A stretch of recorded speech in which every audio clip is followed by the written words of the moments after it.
ফুলকপি দিতে আছে নাকি? কচু দেয় না এখন আর? যখন যেদিন সেটা উঠায়, আহ, প্রতিদিন একটা উঠায়, আর প্রতিদিন লাউ উঠাবে। ওদিনকে দেখলাম কচু দিতে আছে সবাই।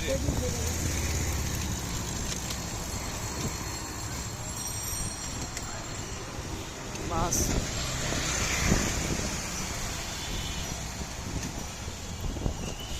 প্রতিদিন কি রকমের ইনকাম হয় এখন?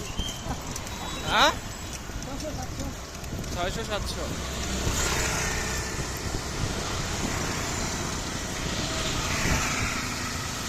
রিক্সা ভাড়া কত এখন জমা দিতে হয়? 140। দাঁড়াও মিয়া, তা আগের সাথে কি ভালো আছে এখন? চেট চেট আমার চেট না খাই মরবো আমরা। চেট আগে 1800-1700 কামাচ্ছি, 800-900-600 3 লাখ কি থাকে, চেট থাকে আমার চেট।